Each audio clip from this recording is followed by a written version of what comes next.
One of my close friends, a guy called Chris, who I'd grown up with, had very suddenly and very tragically passed away overnight. And that moment made me ponder a lot of questions immediately. Why am I here? What am I doing? Whatever it is I am doing, am I doing it well? But the one thing that stuck in my head was simply this notion.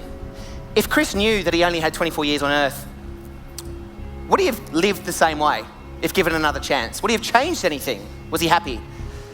And I never got to ask that question to him, but the more I thought about it, he lived on the beaches, he loved his family, he loved his mates, he loved having a beer, he loved being a big kid. Rightly or wrongly, by anyone else's code, Chris was living a life that reflected his values. He wouldn't have changed a thing. I then asked myself that same question at 24 in Canada. Looking back at my life, could I honestly say that I was living a life that I was happy with? Or would I change everything? And instantly, with consideration, I realized that I would change everything. And I began jotting down everything that I thought might make me smile, because as I saw it, I wasn't happy. One thing turned into 10 to 50 to 100 things, and as I looked at this bit of paper, I became extremely emotional. And I decided then and there to drop everything in my life to pursue my list.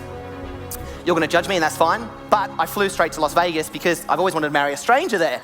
Now, it's legal, so how can that be wrong? Long story short, I met a stripper called Crystal Mud Wrestling, and I proposed to her. She said yes. So I found a chapel, quite romantic, an Elvis impersonator, a stretched hummer, you know. All these people, I don't know them, they just turned up. They thought it was funny. The only person who didn't turn up was, of course, Crystal, which left me with a problem. So I decided to create an opportunity, and I looked down at the crowd and I said, is there anyone else here who'd consider marrying me? And it turns out there was. Her name was Chevali. She was my receptionist at the hotel. So Elvis was fantastic. We had a very awkward moment when he asked us to kiss, because it was the first and the last time that we ever touched. And I only say that because I know what you're wondering. And the answer is no. So, beneath this was something far more important. This is the first time that I'd identified a goal for myself, by myself, for me. And I went through the process of getting there and I achieved it. And immediately I felt empowered, I felt in control of my life. And I was smiling, genuinely. And I thought, well, why stop? So I just haven't. I've been going for 7 years, I don't do anything else. The question that I was asking myself, what's on your list, started to get heard and it resonated with people around the world. And suddenly, not through asking, people would send me their lists. Thank you for doing what you're doing, you've inspired me to consider my dreams. Thank you for doing what you're doing, these are the things that I've now done. 7 years into this journey, lives have changed. This is no longer about one man and a list, this is about a community and living and being, unraveling who we are so that we can be who we are. And my life changed when I met this guy here called Mark. He saw me on TV, emailed me and said, I want to do a half marathon. But when I got to know Mark, we are very different. He's a quadriplegic. At the age of 32, completely able-bodied, went to Greece backpacking, got bitten by a tick, contracted Lyme disease. Quadriplegic, can't talk, can't move.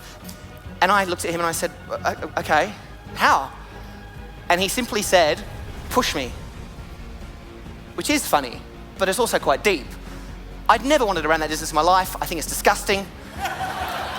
But at that moment, it was the most important thing to me. And so I signed us up for the Melbourne Half Marathon, and this happened a few weeks later.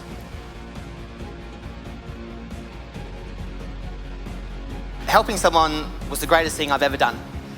And I haven't stopped since. In fact, I'm approached by people all around the world now who need help with various things, and I can't stop. That's what I do. I travel the world helping people. This is about something deeper I've discovered. This is about finding your passion, and through that, finding purpose. This is about growing in every day, in every way. And I think it's about connection with each other, of course, but I think firstly with yourself. And this is my story. Why did it take a loss in my life for me to consider something good?